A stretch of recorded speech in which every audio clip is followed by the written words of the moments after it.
Bab 52.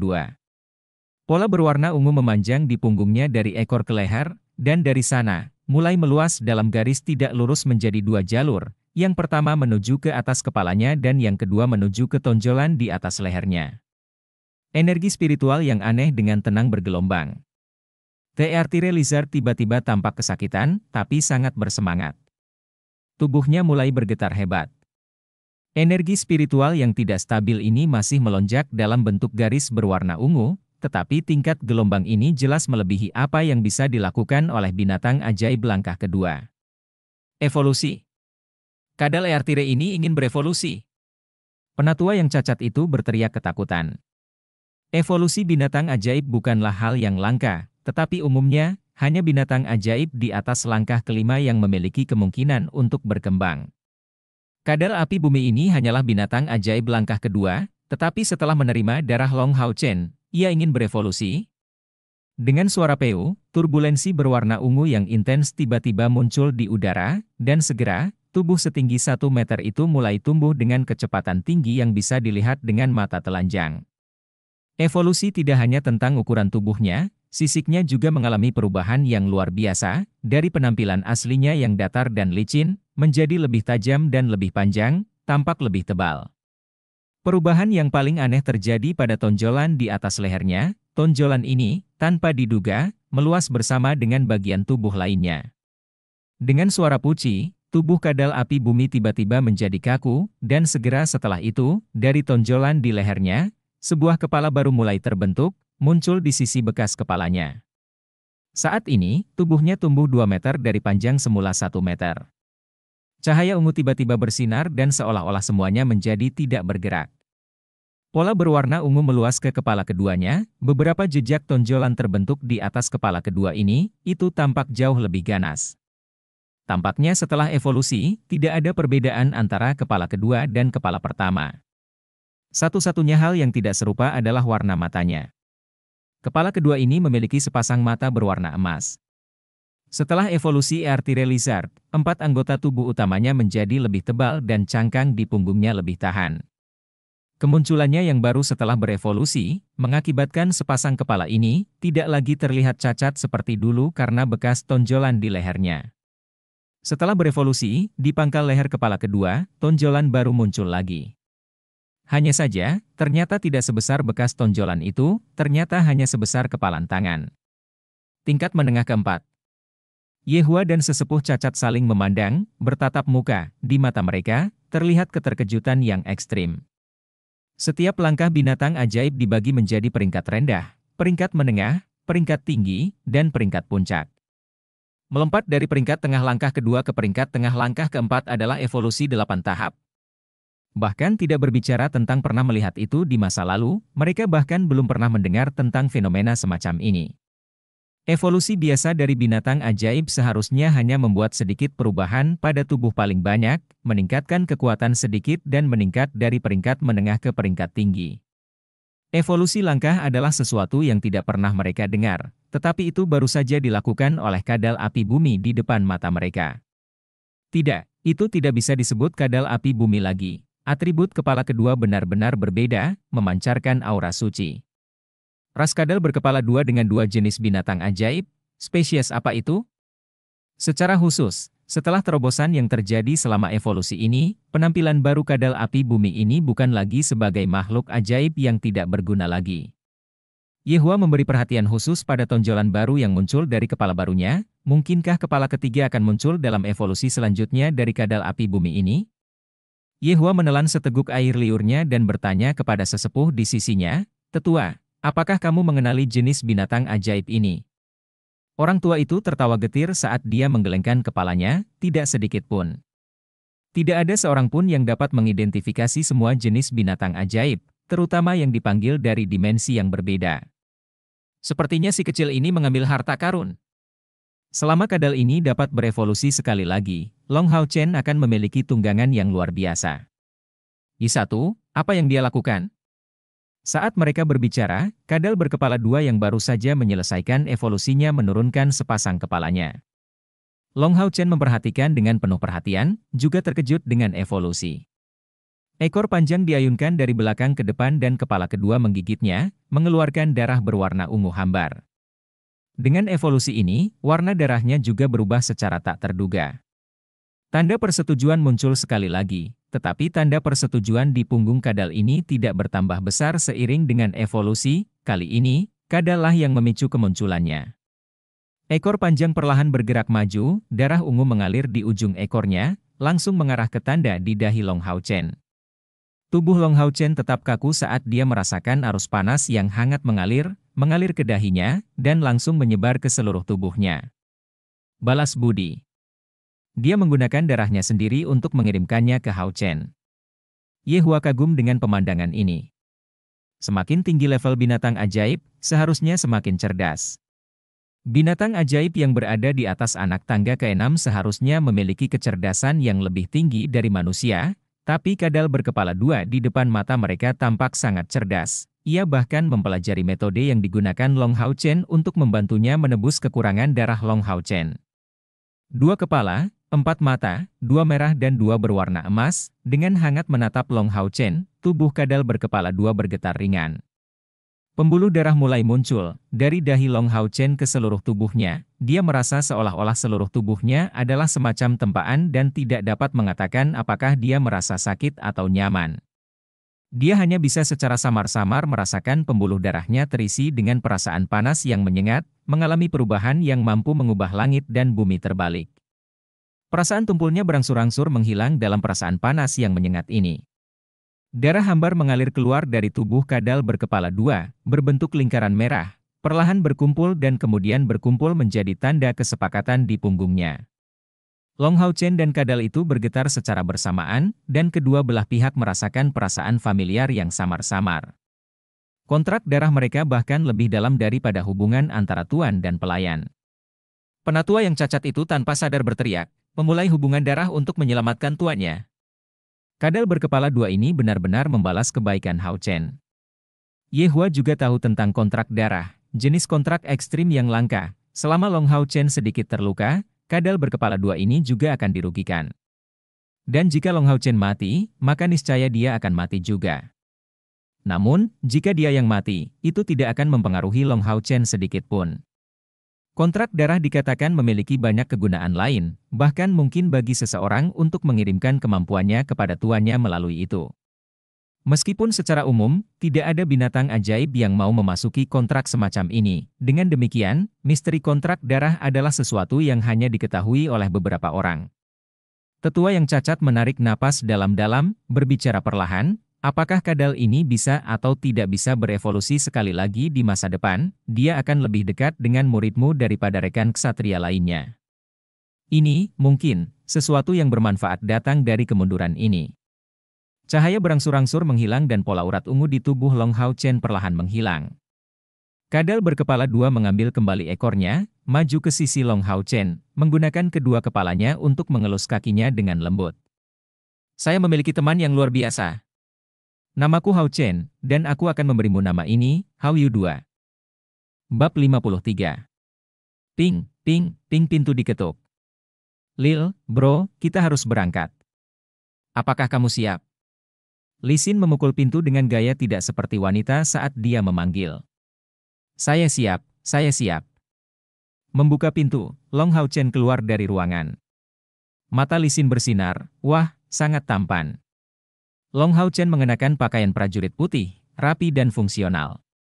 Sebuah naga perak tersulam di atasnya, menutupi kedua sisi kain termasuk kerahnya. Di tengah sabuk, sebuah batu yang bersinar bertatahkan dan energi suci tersebar di sekitarnya. Rambut hitam panjang tersebar di bahunya, dan seolah-olah langit berbintang dapat dilihat melalui mata keemasannya yang jernih. Bibir merah, gigi putih, kulit yang memancarkan kilau permata dan lembab seperti giok, hidung mancung, dan tatapan yang dalam, satu cacat sama sekali tidak dapat ditemukan pada penampilannya. Hampir 6 bulan telah berlalu tetapi, sekali lagi, Long Hao Chen telah tumbuh sedikit. Dia memiliki tubuh yang tinggi dan kurus tanpa lemak yang berlebihan. Itu adalah tubuh yang berbentuk bagus dan proporsional sempurna. Biasanya, Penampilan Long Hao Chen dengan pakaian biasa sudah memukau, tapi sekarang setelah dia mengganti pakaiannya menjadi pakaian prajurit yang cantik ini, dia bisa dengan mudah membuat gadis manapun cemburu padanya. Long Hao Chen merasa agak canggung mengenakan pakaian ini, "Kak, tidak perlu berpakaian begitu formal. Aku benar-benar tidak terbiasa dengan itu." Pakaian ini khusus dibuat oleh Li Xin untuknya, jadi pakaian Long Hao Chen sangat berbeda dari pakaian standar ksatria Aula Hallyu. Bagaimana Anda bisa tetap tidak nyaman dengan itu? Lil, bro, warna putih adalah yang paling cocok untukmu, kamu 100% tampan seperti itu. Ai, kenapa kamu tidak lahir beberapa tahun sebelumnya? Sungguh memalukan. Kami menghabiskan waktu lama bersama, dan jangkauan kakak tua ini semakin besar. Di masa depan, jika saya tidak dapat menemukan seorang pria, maka saya akan menangkap Anda. Li Xin mengukur Long Hao Chen dengan tatapannya, saat dia mengepalkan tinjunya dengan mengancam padanya. Pada saat ini, dua kepala keluar dari punggung Long Hao Chen, dengan lembut membelai kakinya, menghasilkan suara wu dengan mulut mereka. Long Hao Chen membungkuk, menepuk dua kepala cicak. "Kamu tidak bisa datang malam ini, tinggal di rumah untuk menjaga rumah. Patuh, aku akan membawakan ikan kering untuk kamu makan nanti." Kadal aneh berkepala dua ini jelas merupakan teman binatang ajaib yang Long Hao Chen bawa pulang dari Gunung Suci Ksatria, yang diberi nama Hallyu. Hallyu menjadi spesies baru yang dicatat oleh Knights, Sacred Mountain, dan setengah tahun telah berlalu sejak Long Hao Chen membawanya pulang. Tunggangan binatang ajaib biasa tinggal di tempat tertentu mereka sendiri. Hanya ketika ksatria membutuhkan mereka barulah mereka akan dipanggil dari sisi mereka melalui kontrak. Namun, Hallyu kecil ini berbeda, dia tanpa malu-malu ingin tinggal di sisi Long Hao Chen tidak peduli apa, dan apapun yang dia katakan, dia akan tetap tidak mau kembali ke tempat asalnya. Karena perpaduan di antara pembuluh darah mereka, karena fakta bahwa dia tidak membuangnya saat itu, karena perasaan tidak ditinggalkan, tingkat keakraban antara mereka berdua jauh melampaui hubungan antara para ksatria lainnya dan teman mereka. Perbuatan baik pertama yang dibawa oleh kontrak darah adalah sejak dia kembali, Long Hao Chen sudah bisa merasakan bahwa hati mereka saling terkait. Dengan kontrak biasa yang sederajat, hanya binatang ajaib yang bisa merasakan perasaan dan maksud dari kesatria itu. Namun, kontraksi darah membawa kesadaran satu sama lain. Hallyu tidak dapat berbicara, tetapi Long Hao Chen selalu bisa merasakan setiap perubahan dalam suasana hatinya. Bahkan jika mereka berjauhan, itu akan tetap sama. Mendengar dua kata, ikan kering, kedua kepala Hallyu membuka mata mereka lebar-lebar, saling memberikan pandangan yang sangat mirip manusia, mengangkat hidung mereka, dan berulang kali mengangguk sambil maju menuju Long Hao Chen. Sepertinya bahkan air liurnya mengalir keluar. Long Hao Chen memegang kedua kepala dalam pelukannya, mengatakan kepada mereka, "Kalau begitu aku pergi dulu, aku akan kembali nanti." Sebagai anggota Aula Hallyu, Long Hao Chen menerima pendapatan bulanan 5 koin emas, tetapi pada dasarnya dia tidak memiliki uang tersisa karena semua uang yang dia terima digunakan untuk membeli makanan untuk Hallyu. Orang kecil ini sangat rakus dan sangat suka makan ikan, makanan favoritnya adalah ikan kering berbumbu 5 bumbu, sampai-sampai Long Hao Chen menjadi tipe orang yang menghabiskan pendapatan bulanan mereka bahkan sebelum mereka mendapatkan gaji berikutnya. Seiring dengan peningkatan durasi kontak, Long Hao Chen menemukan, dengan heran, bahwa masing-masing kepala Hallyu benar-benar dapat berpikir sendiri. Ketika dia baru saja kembali dari Gunung Suci Ksatria, dia tidak merasakannya sedikit pun, tapi setengah tahun kemudian, dia menyadari bahwa sifat dari kepala bermata merah itu sedikit lebih kejam, sedangkan kepala bermata emas jauh lebih lembut. Mendapatkan janji Long Hao Chen, Hallyu kembali ke ruangan dengan semangat tinggi, mengayunkan ekor besarnya untuk menutup pintu dengan mudah. Li Xin berkata, "Agak iri, Hao Chen, Hallyu ini sangat cerdas bahkan jika dia tampak seperti anak kecil, selalu dekat denganmu sepanjang hari." Long Hao Chen terkekeh kegirangan, "Benar. Dia seperti adik laki-laki saya, tidak. Menurutku kedua adik laki-lakiku, tidak ada yang bisa dilakukan untuk mereka. Kak, ayo pergi." Kedua orang itu meninggalkan Aula Hallyu dan, sambil berjalan di jalan, Long Hao Chen bertanya, "Kak, apa yang terjadi hari ini? Mengapa paman ingin mentraktir kita makan?" Sebelumnya, ketika Li Xin memberi Long Hao Chen pakaian, dia hanya mengatakan kepadanya bahwa, hari ini, ayahnya ingin mentraktirnya makan dan memiliki beberapa hal untuk diberitahukan kepadanya. Setelah mereka menghabiskan begitu banyak waktu bersama, Long Hao Chen sudah tahu bahwa ayah Li Xin sebenarnya adalah Liao Xiao, Kepala Menteri Kota Haoyu, dan ayah Lin Jialu, Lin Yinjia, adalah konsulat Haoyu. Kota. Semua kota di dalam aliansi kuil memiliki konsulat yang bertanggung jawab atas urusan pemerintahan serta menteri utama yang bertanggung jawab atas urusan militer, dua peran yang saling melengkapi. Li Xin tersenyum, bukan hanya ayahku yang akan mentraktir kami makan hari ini. Juga akan ada Paman Lin, Paman Nalan, serta kepala balai dari Aula Cabang Kuil Haoyu Mage, Paman Baiyu, dan akhirnya Master Aula dari Aula Cabang Kuil Prajurit Haoyu, Paman Chunhua. Long Hao Chen terperangah, kelima orang ini adalah tokoh yang sangat penting dari kota Haoyu, mengisi posisi paling penting kota. Kota Haoyu adalah kota berukuran sedang dan, di dalamnya, hanya 3 dari 6 kuil besar yang memiliki aula cabang. Dengan tambahan konsulat dan kepala menteri militer, mereka menangani hampir semua keputusan yang terkait dengan kota tersebut. 5 tokoh besar ini sebenarnya ingin mentraktir mereka makan, bagaimana mungkin Long Hao Chen tidak terkejut? Kak, untuk alasan apa kita diundang? Tanya Long Hao Chen, bingung. Li Xin menjawab, kami jelas berkumpul untuk malam kompetisi seleksi perburuan iblis. Kita semua adalah pesaing dan mereka mengumpulkan kita untuk mengganggu kita dengan ceramah mereka. Saat mereka berbicara, mereka sudah tiba di aula kantor kota Haoyu, dan Li Xin memimpin Long Hao Chen langsung ke lantai 3. Anggota staf khusus menyambut mereka dan membimbing mereka masuk ke ruang resepsi ketika Long Hao Chen dan Li Xin tiba. Hari sudah malam, hidangan diatur di atas meja bundar dengan hanya 2 kursi tersisa, jelas disiapkan untuk mereka berdua. Long Hao Chen menyapu di hadapannya dengan matanya, menemukan bahwa, di antara semua orang yang hadir, tidak ada yang dia kenali selain Nalan Shu dan Lin Jialu ini yang sebelumnya dia duel. Li Xin secara alami melihatnya juga. Mata mereka bertemu satu sama lain dan, secara bersamaan, mereka menoleh dengan gerakan berlebihan, masing-masing mengabaikan yang lain. Namun, ketika pandangan Lin Jialu menyapu sosok Long Hao Chen, dia tidak bisa menahan tatapan kosong padanya. Di kursi kehormatan duduk seorang pria paruh baya bermartabat yang memberikan pandangan tegas, Li Xin, kamu tidak diizinkan untuk bertindak kasar. Jelas, dia adalah ayah Li Xin dan Menteri Kepala Urusan Militer Kota Haoyu, Liao Xiao. Li Xin menjulurkan lidahnya sebelum memberikan salam kepada yang lain yang sudah duduk, salam Paman Lin, Paman Nalan, Paman Bai, Paman Chen. Para pria paruh baya mengangguk berturut-turut dan Long Hao Chen memanggil tepat setelah Li Xin ke beberapa tokoh penting kota Haoyu ini, memberi mereka salam. Bab 54. Selain beberapa orang ini dan Lin Jialu, ada juga 2 pemuda kokoh yang hadir. Mereka berinisiatif untuk memberikan salam kepada Li Xin, yang membuat Long Hao Chen membalas hormat. Di antara 2 pemuda ini, yang satu sedikit lebih tinggi dan disebut Chen Xi, yang kedua, sedikit lebih pendek, disebut Chen Chen. Mereka adalah sepasang saudara, keduanya dari kuil prajurit. Liao Xiao memandang Long Hao Chen dan sangat senang, aku pernah mendengar Li Xin menyebutmu sebelumnya, seperti yang diharapkan dari seorang jenius. Kamu masih sangat muda namun kamu terlihat berani dan berbakat. Kenyataannya, setelah Long Hao Chen dan Li Xin tiba, semua tatapan tampak terfokus padanya. Li Xin dan Lin Jialu memang cantik, tapi penampilan Long Hao Chen begitu mempesona sehingga sepertinya menyembunyikan mereka. Paman Li baru saja menyanjungku. Long Hao Chen setengah bangkit dari kursinya, menjawab dengan sopan. Kakak Li, kita harus memulai perjamuannya dulu. Biarkan anak-anak ini makan sebelum berangkat ke bisnis, kata Lin Yinjia.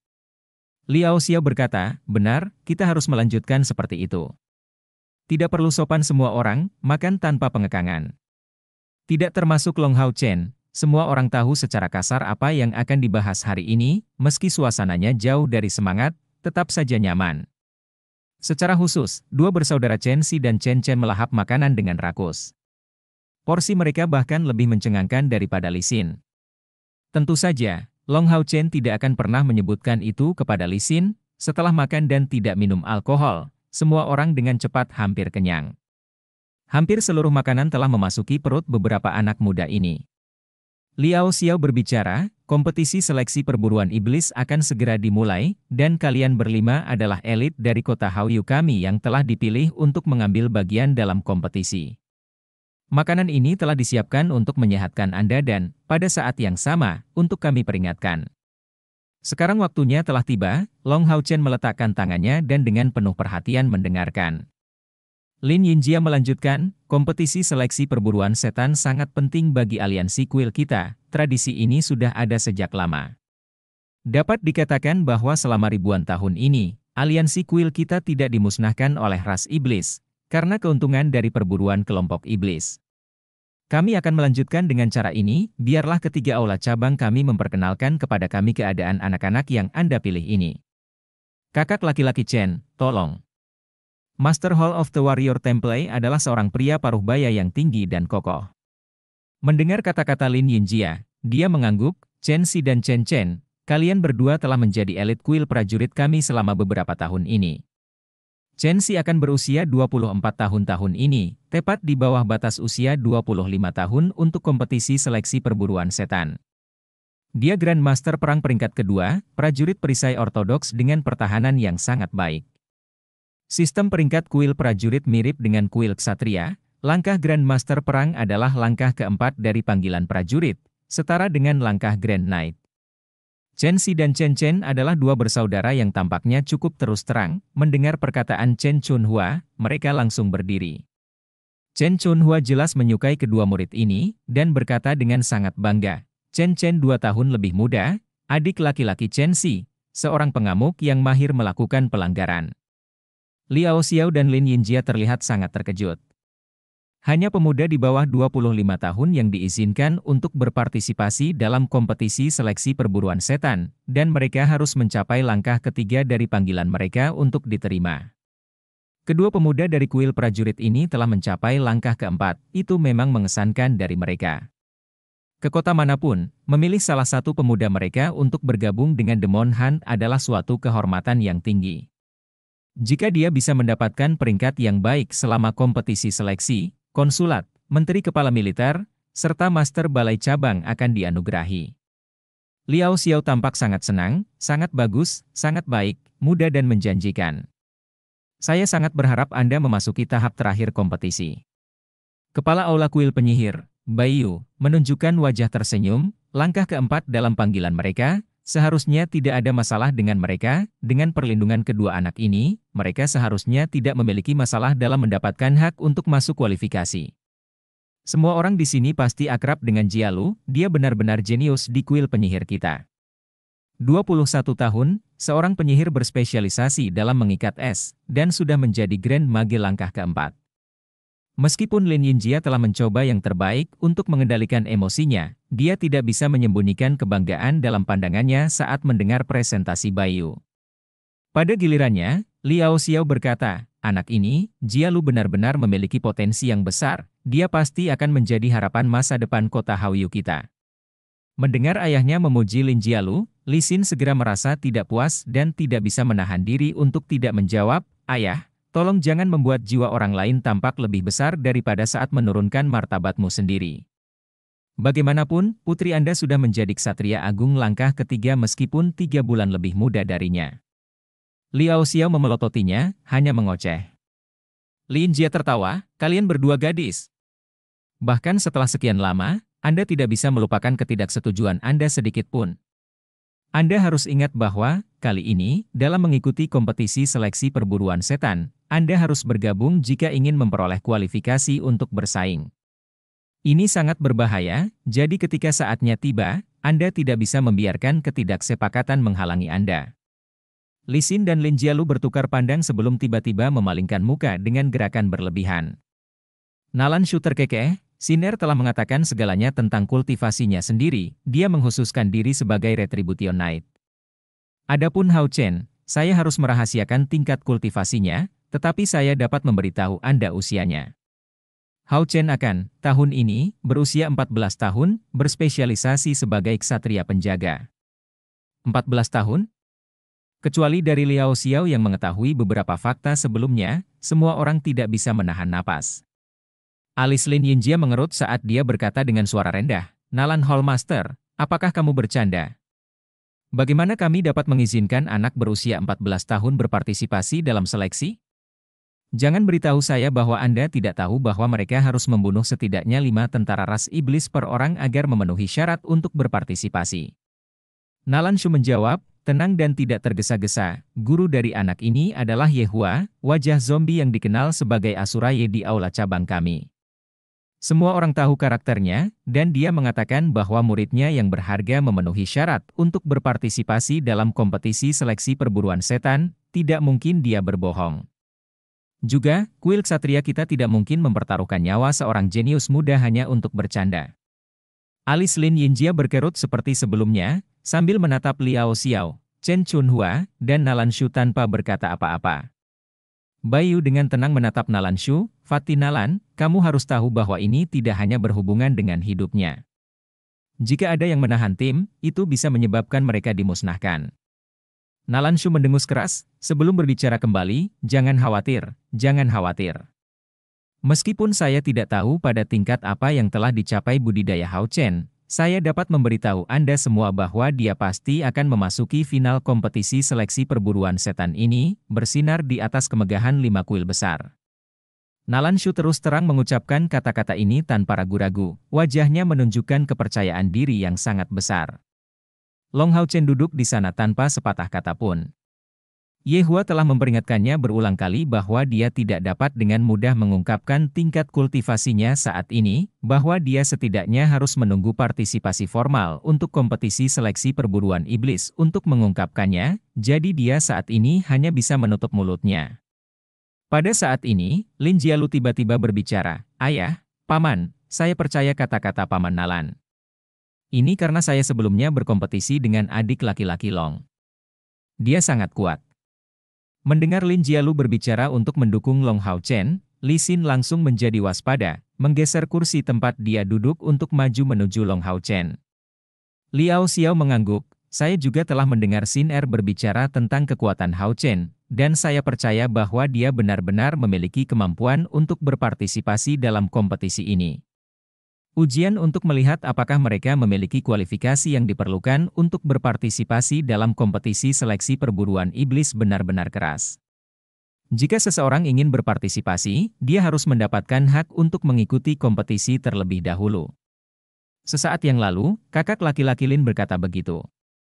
Kami berlima harus melakukan yang terbaik, bergabung, dan menjadi berkualifikasi untuk berangkat ke aliansi kuil untuk berpartisipasi dalam kompetisi.